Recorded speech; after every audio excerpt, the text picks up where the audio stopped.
to get it back.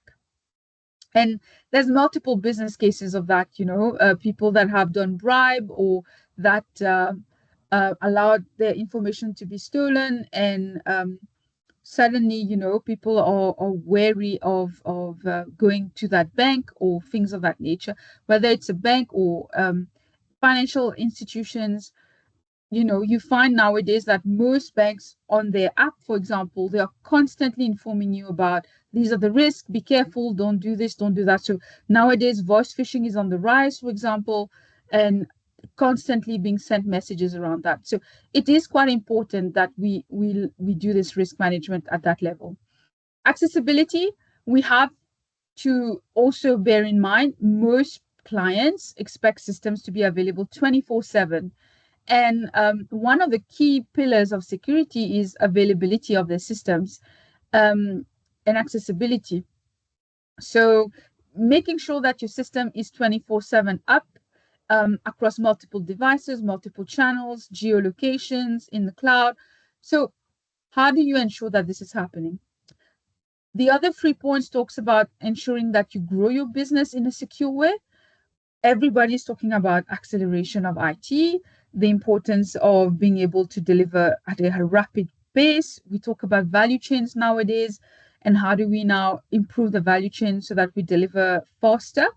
And that's because that's the trend in the market. Everybody's about speed, and that's the competition.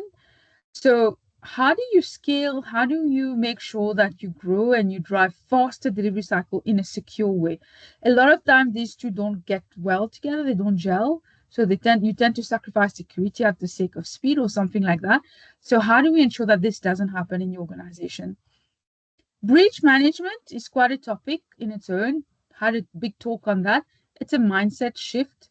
It's not enough to just think that you need to protect yourself. You need to assume that you're already breached. It's a mindset shift, basically. And it's about moving from breach prevention to breach acceptance. And the way that you operate, the way that you run your security operations differ according to that mindset.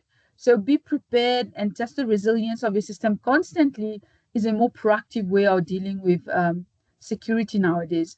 And that's been around for a couple of years already, but it's still relevant. And last but not least, from a legal compliance perspective, I don't know if you've ever worked on projects where we are so focused on the functionality side of things, but we miss all the compliance and regulation. And the next thing you know, you are heavily fined because you're not meeting those criteria. So it's quite important as well from that perspective. So that really talks about the why. The what of application security testing. So cybersecurity in its whole is a very big world. So I come from a cybersecurity space, and I chose to focus on the AppSec side of things.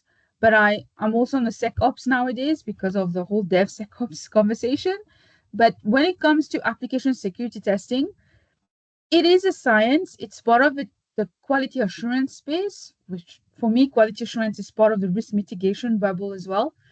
And it talks about a discipline where we try to uncover what we call our bugs, our defects, but they are security vulnerabilities.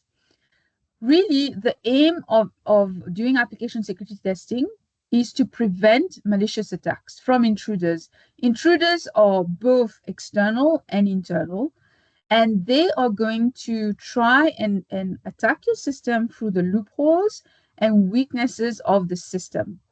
So the whole idea is to try and prevent malicious attacks. Anything that will cause financial damage, like we said, loss of data, breach of confidentiality, and things like that, you want to make sure that you've got testing in place to prevent that. So how do we make this practical? How do we tackle this point? So I talk about 6 basic criteria. In the testing world, we talk about CIA, but I was taught about these criteria. I love it, and I keep to it to this day. It's way more detailed and it's way more pragmatic, and we can find techniques for each of them. So these are the 6 basic criteria that we talk about from a verification and validation perspective. Confidentiality, integrity, like I said, the CIA, authentication, non-repudiation, authorization, and availability. So these are the six basic criteria. This is the what. What are we supposed to test?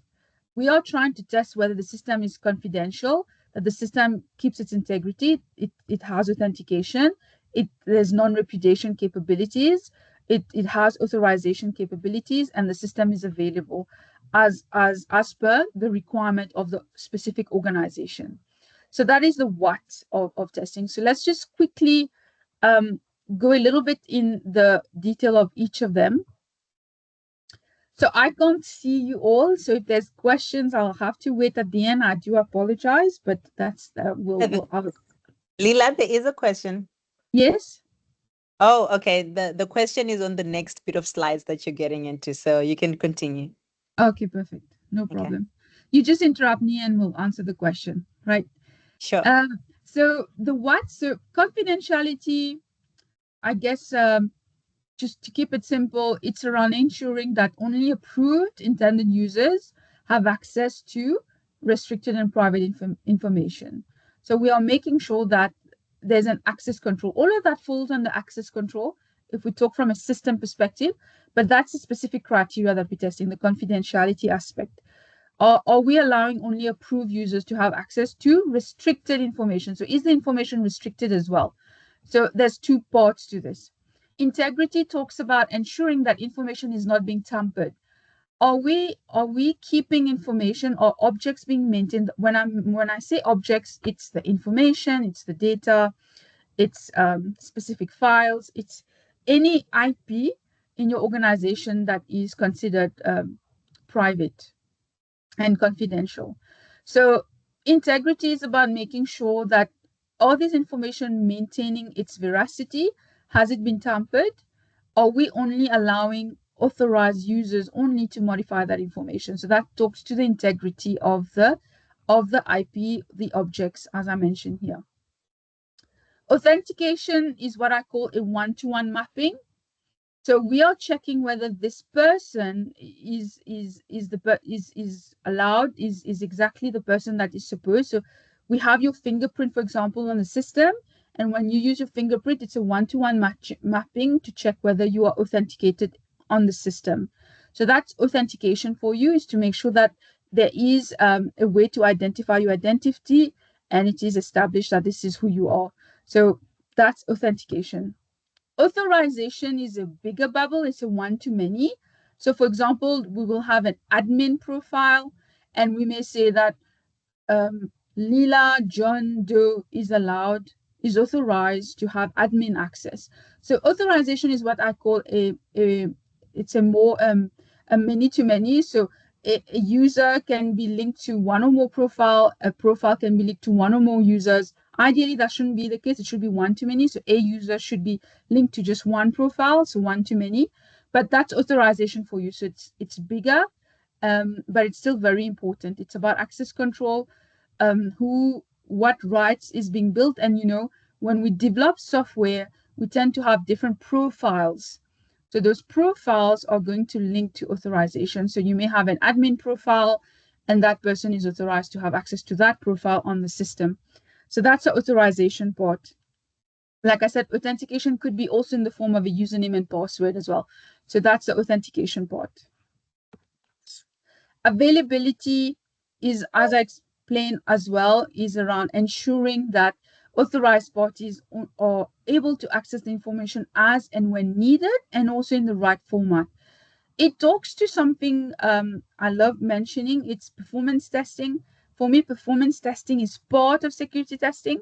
There is a thing called denial of service attacks. That's where multiple bots or agents are trying to access a system and eventually brings the system down because they didn't performance test the system. They didn't check that the system can allow 1,000 concurrent links on the system. And that's a very easy way to bring a system down. It's called a denial of service attack. And if a system is brought down, you're basically also affecting a security criteria, which is your system needs to be available at all times. And it is a security criteria, especially in financial industries where certain core system needs to be up 24/7, and the downtime needs to be very minimal. So there's major impact if the availability is down. So it is 100% a way of testing that and just explaining that. Non-repudiation is about your audit logs, making sure that you can trace every communication that happens. So that in itself gives you, if you are a tester or a developer, that's really a simple way of looking at this. These are my main criteria. Am I making sure that I'm building software? If you are using a test-driven development approach, am I building software with these criteria in mind? Obviously, there's way more if you want to deep dive into it, but this is for me the base of the what, and it's a very good start. Is there any questions? Yes, Leila, there is. Yeah. The question is, what's wrong with the many-to-many relationship? There's nothing wrong except that we do need at some point to be able to track someone specifically. So you may have an admin profile that is giving you access to specific dashboards and portals, let's say, as an example. But you need to also be able to authenticate who used the admin profile to access this information at this time. So that's the authentication part that also matters. So we need both. It's very important, and both mechanism has their place. Yeah. Does that answer the question? You good? Yeah, there's a follow-up question. This principle of one to many. The question is, do any groups follow this? Sorry? Oh, sorry. The question is, do AD groups follow the many-to-many or the one-to-many? It So uses both. It uses both. So AD will definitely use profiling, user profiling, and then it will also use authentication mechanisms to ensure that we are able to also authenticate who's logged in. So it has to have a layer of profiles set up, and then they allocate people to this profile, and then these people need to also have authentication rights, basically. That's how a good AD should be built, right? So it depends how it's done, but that's what it should be. any follow-up question? Good. Okay. Oh, good now. Thank you. So we've talked about the why, the what. So let's just quickly deep dive into the when. And I know we've already had a talk on the SDLC side, so I won't spend too much time. But really, the message is simple. Security in today's world is basically continuous, right? You need to check the design, the source code, every build, every deployment, and even test in a controlled test environment or production environment, but in a controlled way. We talk about chaos testing, chaos engineering. So performance testing, security testing as well would fit into that world where we do it's always happened. We always have the concept of red team, blue team in pen testing. Most organizations have this covered. So it's not always known. It's usually you don't want people to know that you're actively performing penetration testing your system. So basically, the red team tends to be in production and actively trying to attack the system, and the blue team is more on the defense side. So we have those type of setups in most organizations. So it's not something new, except that, like I said, it's not very talked about. And in the security testing space, I believe if you're using a security testing tool like a security scanner tool, you can continuously check in production, bring that information in project lifecycle, and learn from that, and fix things in your project lifecycle. So it's quite interesting in the SDLC how you can take information from production, shift left, and then information from shift left, bring it to shift right. So there is that concept of shift left and shift right. I'm not going to go into much detail today, but it's really an interesting concept of making sure that we have the right monitoring that allows us to do better predictive analytics and better changes to system based on what we observe. So that's something that there's a gap already. Most customers don't do that. Most companies don't do that. They don't learn properly from incidents in production. and try and apply it in their original life cycle. And even things that they find in their original life cycles do not always translate in production as well.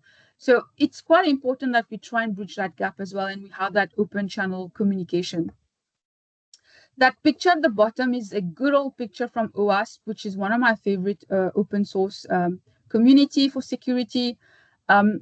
Most people in security know that because we talk about OWASP top 10 all the time. But basically, they've grown to a point now that they've got so many frameworks, so many very, very smart ways of driving governance model, testing models, testing verification guideline, developer guides. There's so much information out there on that side. But this is a very old picture that is still relevant to this day. It really just shows you how security happens across a life cycle, whether you are in waterfall, agile, DevSecOps. These are concepts that still need to be done. Your abuse cases, your security requirements, um, your risk analysis, etc., etc. So these concepts remains in whichever SDLC model that you are in. So that's on the when. Leela? Yep. Sorry, I think there's a question. Yep. In terms of red team and blue team, are there specialized roles per team, or do they find it beneficial having people who can jump between? So the question is, oh, you heard that? Oh, nice. I Okay. heard that. Yeah, so sometimes we try to keep those teams separate because sometimes they play against one another. It's like one plays defense, one plays offense. So it's like you are trying to simulate attacks. It's a nice way of simulating hackers, and you're trying to break the system. The other is trying to actively defend the system. You can move between teams, obviously, but like I said, usually those two teams will operate slightly in their own space so that there's less bias, there's less like, oh, that's my team player. It's a bit like the tester role as well. Sometimes to remain professional, you have to maintain a level of, my job is to help find defects, and I can't just hide all the defects because I'm buddies with everyone. But there are better ways of obviously handling it, the communication. But yeah, these teams tend to be separate. Sometimes that one team could be outsourced. It's not necessarily part of the organization. It depends the strategy that the organization has. Some organization wants to do everything in-house. Some organization prefer to do this some of it outside. All organization, though, financial institution in particular, do have a legal requirement to do an external pen test. So that's something they have to do. The likes of PwC, Deloitte, all these companies come up and will do those type of checks. But what I recommend is when I work with those companies, banking institutions, I tell them before you invite the external auditor to come, which is great, they need to come, try and embed security in your project lifecycle, into your IT department, so that you don't lose so much money when the external auditor comes, find issues, and it costs you 3 to 5 million to redo the exercise, refine defects, and fix it again. And I tested that with a lot of organizations. The fact that they did this work and they did it diligently, you implement it as part of your regression lifecycle, even change management lifecycle, even you say no change can go live without proper security regression tests. By the time auditors come, you are so prepared, and you basically are way ahead. You got a better chance of getting a green tick than to be fined or to have expensive external audits being done over and over again until you pass that. So there's a lot of benefit to it. But yeah, the red team, blue team, a lot of times they are supposed to operate, but in practicality, if the office is just one building, they'll be sitting in the same office. So it's also circumstances. Does that answer your question? Yes. Yes, thanks. No problem. Okay. So the how of security testing, I find the big one that everybody's scared about is pen testing. So, for example, I come from a space where I studied forensics, so penetration testing was just an element of forensic science. And pen testing in its whole, it's not just IT. You are dealing with perimeter fencing, you're dealing with social engineering. I always give the example how many times I've walked into a building and I will go into the elevator and people are openly talking about bugs or system that broke. And that's social engineering at work. You're already capturing, you're in information gathering phase basically, and you're profiling the organization, and that's doesn't require big IT hacks. You don't have to connect the device into the network and that's it, you're doing pen testing. No, it's way simpler than that. um, but it's layers. Pen testing is not just application, it's the firewalls, it's if you know IT architecture, it's all the layers of IT, the data layer, the physical layer, the session layer, presentation layer. So all the layers of the architecture is part of pen testing. I'm focused on probably 2 to 3 layers there: presentation, the data, and the app layer, the session layer. So it's like it's just 2 to 3 layers that you tackle when you go through the application side of things, but it's still very relevant. And I'm talking about the yellow block here, right? Um, it's so security testing will form part of pen testing, but I don't like when people say they're doing pen testing, but all they do is application security test.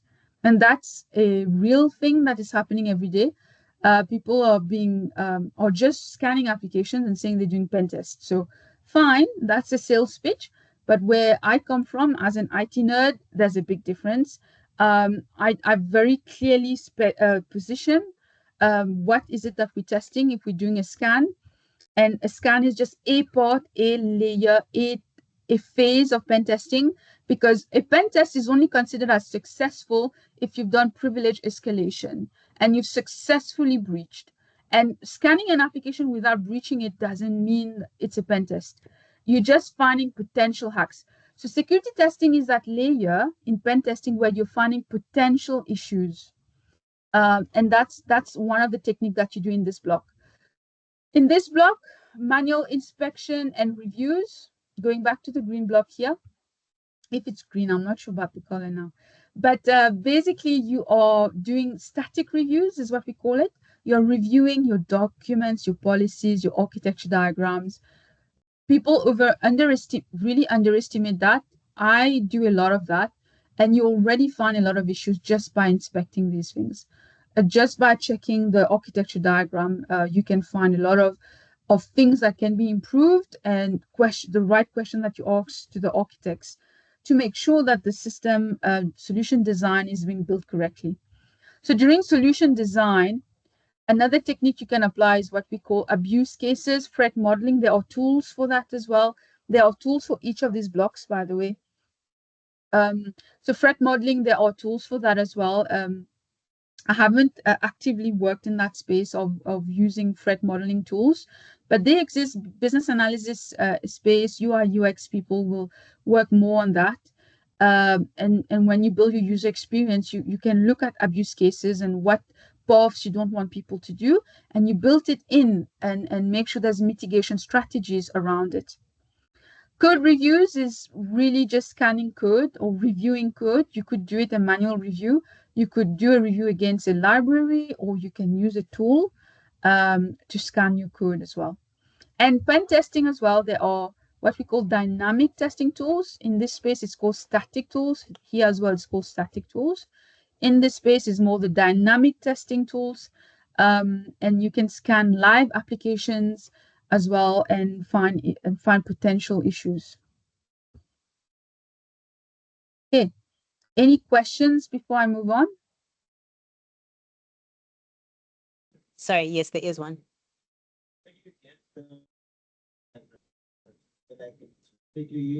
Something that somebody. Did you hear that, Lila? No, didn't catch the first one. Sorry. Where do you get the architecture diagrams? Is that something that you just get, or there's a tool for it? No, so I guess it depends on the size of the project, but most of the project I've worked with, I am that person who will ask where is the architect. And if they don't have an architect, we will ask the technical lead to create an architecture diagram. So for me, it's a very important principle that we have architecture diagrams. You will always find it by asking the solution architect, the tech lead, or the enterprise architect, those people. So you will find those information by asking them. And sometimes it's in the operations space as well. So maybe it's operations that's keeping those pictures, and you have to ask them because they have standard operating procedures. So in the SOP, if you're going to production, in the SOP document, you will find those information as well that can be used as reference as well. But it is quite important to ask those questions. Does that answer your question? Follow-up question? Would they create the architecture diagram, or is it something that they can generate? Like, that should make sense. So the question is, would they need to create the architecture diagram, or is it something that you can just generate? It's both. It's very. I'm being real. On paper, any project needs to have if it's an IT project, there should be an architecture diagram created by default. It's like a non-negotiable. It's part of the technical lens. There's a functional lens, there's a technical lens. In the technical lens, where we talk to the administrators and the ops team, I've always been in that world because by default, I'm a performance tester and a security tester. So I was always in that space.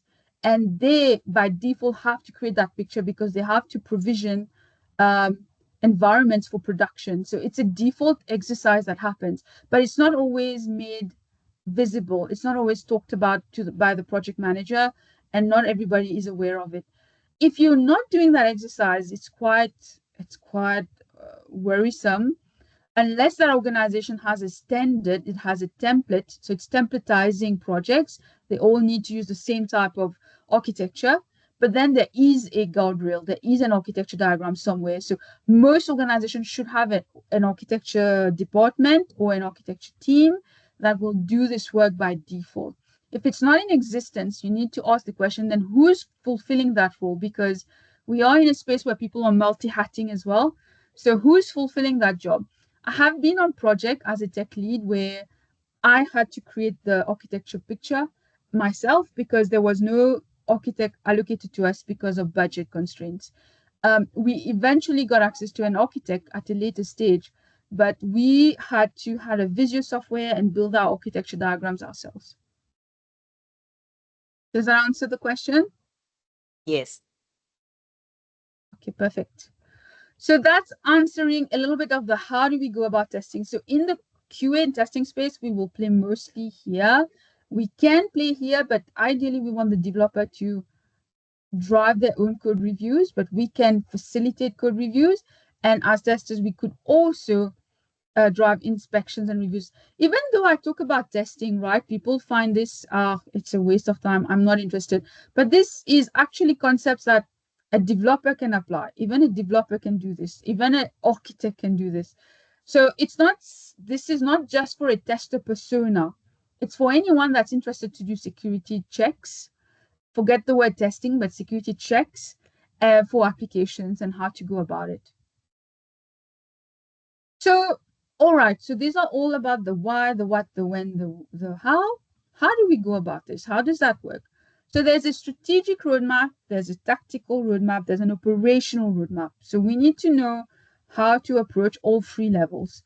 In this talk, I'm only tackling the strategic level, and then I'll give you example of the operational roadmap as well, because I think we are running out of time as well. So very quickly, from a strategic roadmap, you want to be in a position where you talk about that mindset shift from breach prevention to breach acceptance. I spoke about it earlier. You do need enterprise buy-in of security. You're not going anywhere if it's not sold at an enterprise level. If they don't believe in security, it's never going to happen because it is an expense. It is an expense, and you need to know how to build your business case to really position how much money they are saving by avoiding incidents, by avoiding expensive audits. So there's a whole business case that one needs to know how to build upfront. You need to define a maturity roadmap that is fit for the customer. I am a big believer of context. Context matters. Every customer is different. Every customer has different priorities and different landscape and different culture as well. So build a maturity roadmap that makes sense to them. I like to recommend starting with OASAM, which is an amazing model that tells you how to incorporate security across an entire organization. Over and above testing, I'm saying the whole security landscape. How to build it into an organization. I think OASAM is one of the nicest model I've seen out there that simplifies things and make it easier to tackle. You want to relook at your strategy, both your software delivery strategy and your test strategy.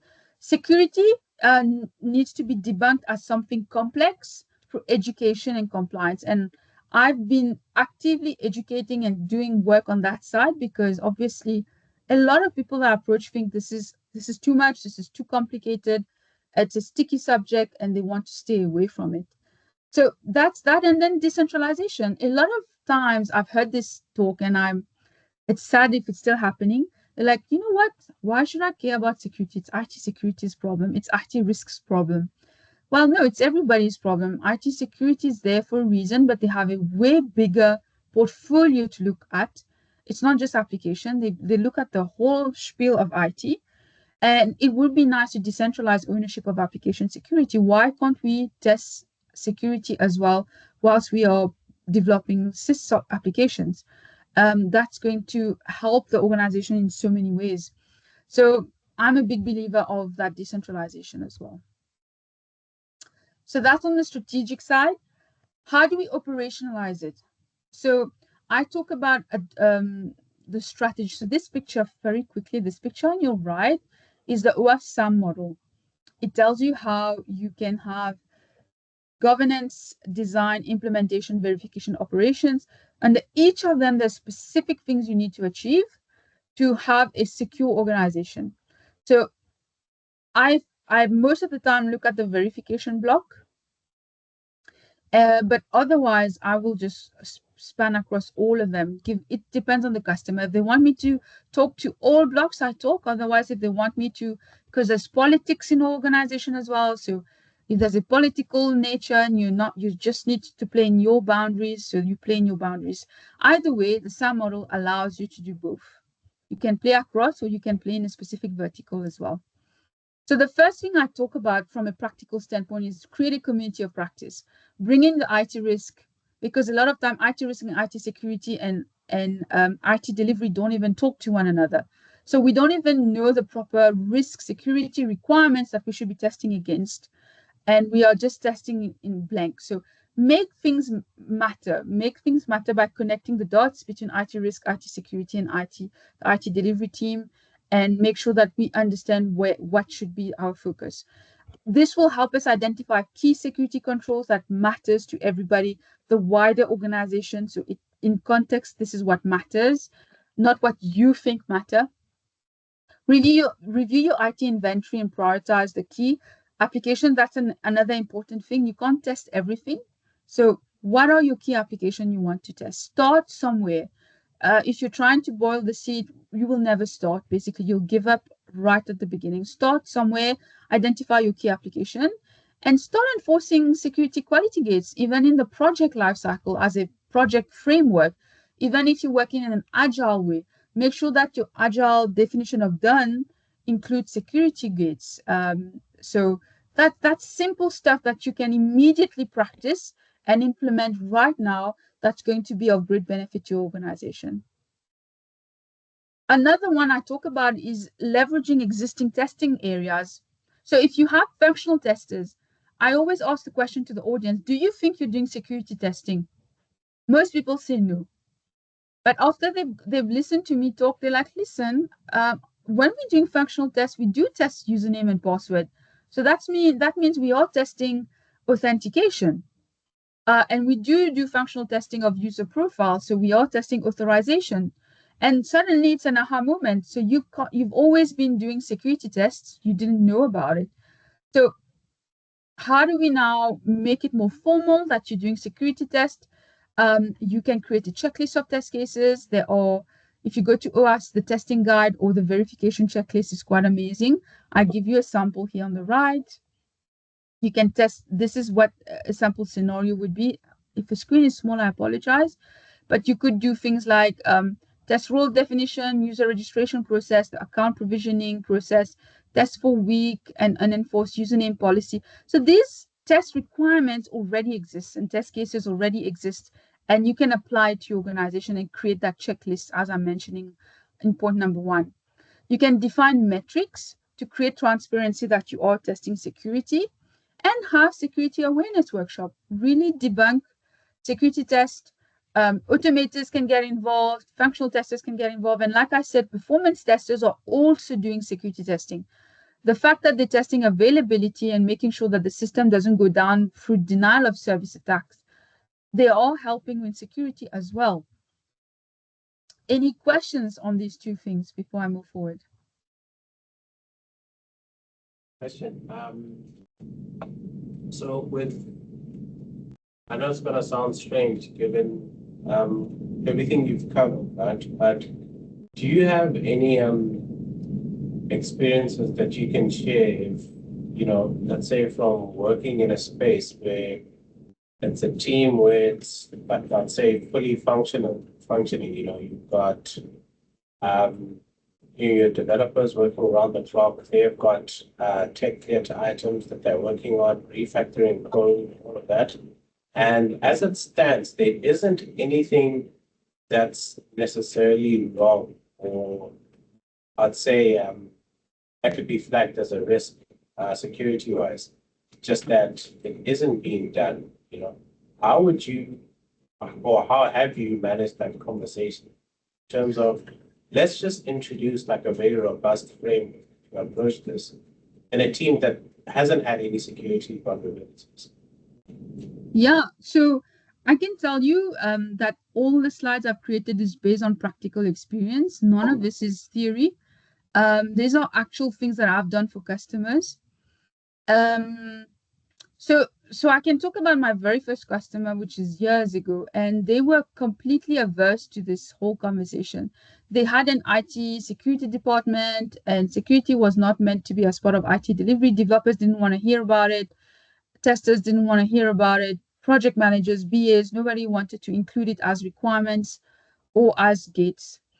And I joined there and I started talking about it. It required a lot of positioning, a lot of education and business case positioning.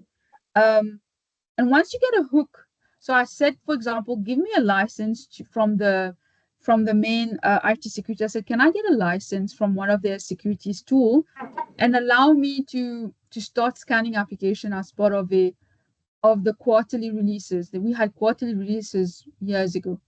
And basically I started doing that, and I had a lot of pushback. Developers didn't understand why I was doing that. But the thing is, it takes a lot of time to first get the buy-in. And once you've got the buy-in, you need to go and meet the people, have workshops, brainstorming. I met the administrators first. Later, I met the developers, and I started telling them about why this is important and how this is useful to them. Eventually, because it was just one license for the software, so nobody else could use it. But we got to a point where the first couple of releases, they hated me, obviously, because everything was red. And you kept at it, and then eventually the penny drops. Somebody starts saying, okay, we can do this, or the managers start pushing us and listen, these reports are coming back and it's starting to nag us. So how do we fix this?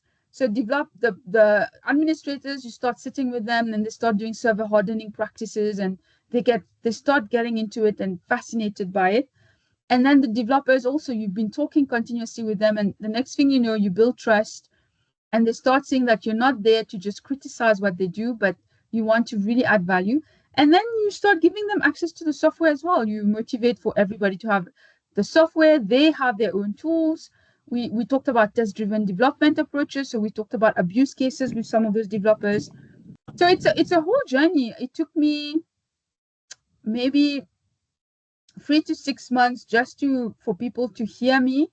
At that time, I'm talking 10 years ago. It's not the case right now.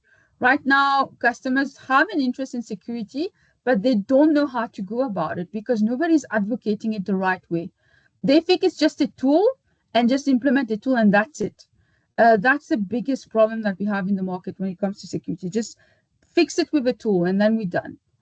So it requires a people process tech conversation. That's what I'm trying to share here in this presentation. Okay, thank you. So this specific adoption ideas, this was an actual strategy that I did recently in the last 3-4 years for a customer. We got all the functional testers, automation performance testers in a room. We had workshops with them, showed them how they're doing security tests, and told them to enhance it, even if they don't want to call it security testing, but enhance their deck, fine tune it, give them those test scenarios, make sure that they are covering it correctly. And we then started implementing tools as well into the life cycle that will fast track the process. So 100% you need, like I said, you need all these practical ideas for it to work.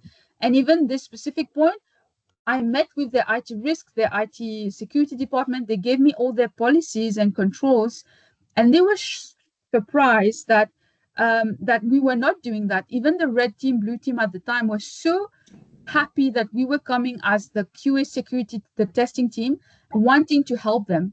And they were welcoming us and asking us to please test earlier because they are failing to test everything. It's too much by the time it comes to them when it's in operation and when it's in production. It's too late for them to test everything. So they welcomed us and said, I wish we were doing this more often.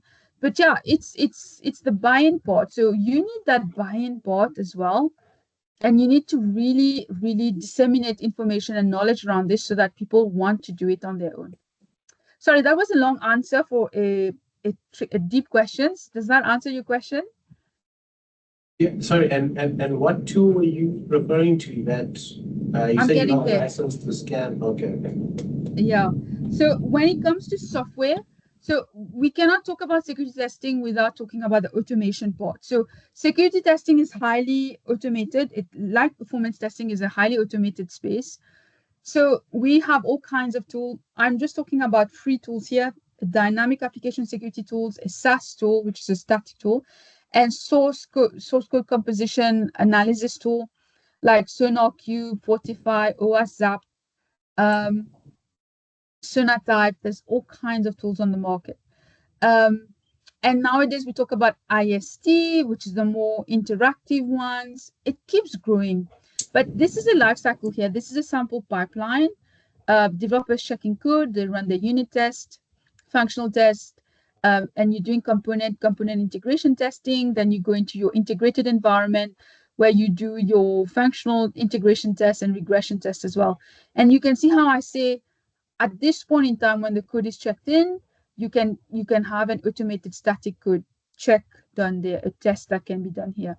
You can run smoke test, sanity test for security as well on the environment continuously at night or at whatever time you decide.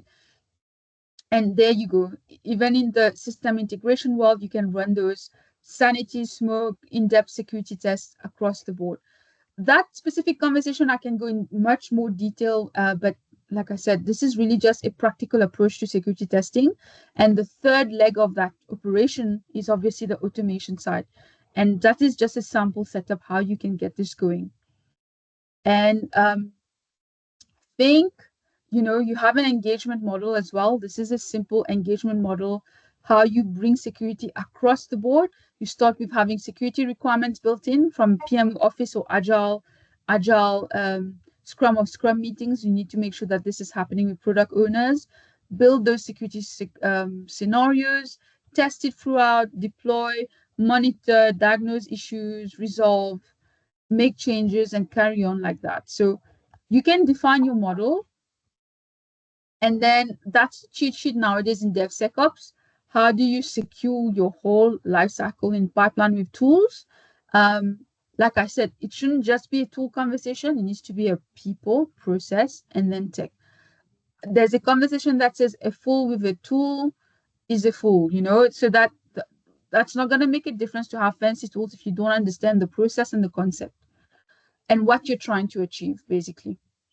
And a big thing about tools is how to configure them so that you're not overwhelmed with information. A lot of time they fail because it's incorrectly configured. it's information overload. And when you are overloaded with information, what do? You switch off. So nothing gets going and there's no analysis happening. So I think we are heading into information overload with this presentation though.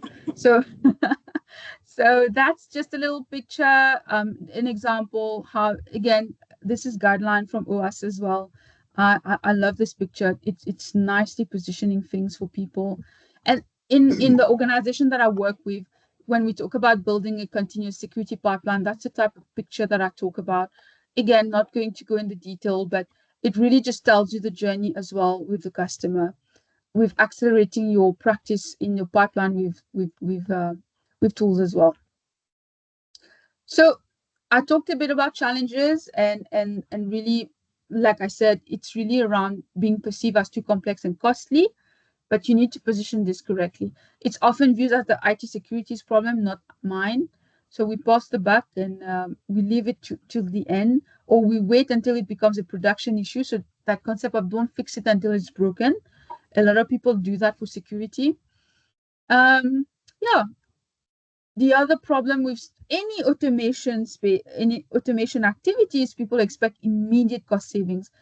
Anybody that's been involved in automation projects, any types of automation, automating of solutions, processes, uh, any automated solution that you've implemented, there is what we call a hump of pain, a little bit of early investment where the cost goes up a bit, and then it normalizes, and then you start seeing savings at a later stage when you start repeating use of it. But immediate cost saving is a hard sell. We shouldn't be saying that to people. It's the wrong expectation to set. But immediate value being seen is for sure, that's one thing you can sell. We see the value of mitigation of risk immediately when you start doing application set testing. One size fits all doesn't exist. I say that over and over again. Contextualize what makes sense to your organization. You may have a blueprint, but make sure that it fits the culture of the organization, the costing, the people, the skill set. So factor all of that in when you get involved. Otherwise, again, it will fail. Training and adoption doesn't happen by sending a mail. I don't know how many times I've been on security projects where they just send a mail and a link and say, that's it. The tool is implemented next week. Here's the link. Go learn about it, and that's it. That's not how training and adoption works. That's where a lot of things fall flat as well. So where to aim for success? Get your early adopters. People process matters. Start small when it comes to policy for scanning stuff or for checking stuff. We have something called the OS Top 10, and we have it even for AI nowadays, for mobile. It's branched out for specific types. We've got one for APIs. So check them out and use it either to build this into your code or to test at a later stage. Context matters, fit for purpose, and think like a hacker. What's in it for them? Why would they want to do that? So that's really it from my side. Thank you very much. We've been answering a lot of questions. If you've got more questions, welcome to shoot them now. Thank you, Leela. There is a question. Hi, Leela. Just one question from my side. I'm just interested, looking at some of these tools that we use for security testing, like Zep, things that was launched in 2010, right? So have you been exposed to some of those tools that maybe has AI, machine learning capabilities? Because I feel like there's a lot that can be used with AI, for example. Issues that have been picked up, historic issues that have been picked up, and having self-healing capabilities based on like historic issues. Okay, so in the space that I'm working with SAS and DAS and IST tools, all of them are now incorporating AI into them. But you know what? I think the biggest challenge with those tools is not, okay, great that you have an AI component, but the AI component will mostly help you with predicting and reporting, which is great. The biggest challenge is false positives and false negatives in those tools, and how do we catch them? Because that's the biggest problem that we face. And I wish AI could help us with that. And it can only help us if we've got access to a database and we start marking stuff as this is false positive. The next time AI will then pick it up. So a lot of the tools are now coming up. I'm actually busy researching that. I'm following a course with Science Institute on AI in security and how it impacts us. And I'm deep diving into the tools. I hope to do a talk on that in the future. But yeah, I don't have a lot of information into it, but I can tell you most companies already have AI built into the SaaS DaaS tools. Oh, thank you, Leela. Another question? Cool. I just have a question around. So a lot of these tools and practices can help us with external threats. So we can build software and we can put out, good architecture and people can't attack us from outside. But what's kind of the thoughts or strategies or practices to kind of stop the bad actors within? Because, I could have a good strategy and I could put all these good practices in place, but there's still a guy who has a database password, he can go in and change it. He doesn't need to, kind of do reverse engineering and kind of that stuff. So how can we kind of What's address the insider? Yeah, so these criterias are very critical for insider and outsider. So we say it is important that you check your profiling. A lot of people take that for granted, but before you go to production, delete all those profiles that you created for test in pre-prod. Make sure that you check those. And so these are specific checks in the verification guideline that will tell you, and that is to prevent insider attacks. That's why I also say you have to assume that you already breached. Your idea now is how to build resilience into your system. I kind of say that, okay, it's not in this deck, but I say it very briefly in this deck on the strategy. You need to have breach acceptance. Assume that you already breached. And how will you build resilience into your system accordingly? That's where I say first data. So if you're allowing people to test stuff, access to a system, first the data. It shouldn't have access to production data. Simple stuff like that people take for granted, but it's not. You're not allowed to allow people to see production data. First data or swap data around. Second thing is, like we said, delete those authorization things. Have proper review processes in place. That's why we have something called operational testing, ORT, operational readiness tests. And it's a whole exercise where you're supposed to check things like, is the system ready for operations? Did we clean this? Did we delete that? So there's things you need to tick off your checklist.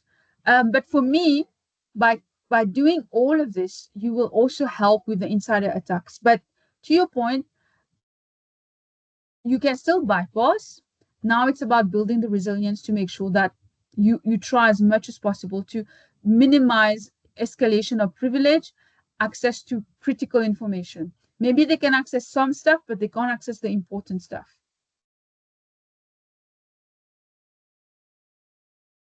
Does that answer your question? Sorry, Leela. My phone battery just died. I was using my hotspot on my phone. Oh, did they lose me? Sorry, we're back. We're back. Yeah, I just got a hotspot from someone, so you can actually just finish what you were saying. Yeah, so where did I lose everyone? Because I was talking about the insider and how these criteria matter. Where did I lose? What should I repeat now? We lost you at this point after you had spoken about that. It's important. So yeah, so I was saying you have to have this concept that breach acceptance. I talked about basically that's why I say I emphasize a lot on you need to have a mindset that you already breached. And how do you build resilience accordingly? Thinking that you're just preventing breach it's like the 90s mindset. The 2000s and going forward mindset is I am already breached. How do I build resilience in my system to prevent specific things from happening or specific access from happening? That's why I talked about ORT, operation readiness checklists. You make sure that there is a full checklist to a simple example that I gave was you make sure that data is first, production data is not being accessible to non-prod users. No one should have access to production data unless they are having high authorization profile, and you need to have somebody reviewing that. You need to bed down your authorization process better if that's not in place. So there's all of that matters. I also spoke about building resilience into your system where even if a person was to have access to your system, what type of function they can run. You should be very careful as a developer not to have all kinds of functions. So even development practices matters. The specific functions you want to disable in your code so that if somebody was to access your code, they can't run specific functions. So there's layers and layers of things you can build in the resilience to make sure that insider attacks then have minimal impact. And the big one is non-repudiation. And also, just by the way, that's why most organizations have forensics. Forensics systems are different from security. They are constantly keeping all the communications. So they can track anything. That's why we want proper forensic systems on all organizations. But I'm not going to go into the detail again. Those are the type of things people like to just keep quiet about. But you usually have a good forensic system that will track everything for you. All right, so that's my answer. Is that good enough? Yeah, I think that's fine, Leela. Sorry, we got disconnected again, but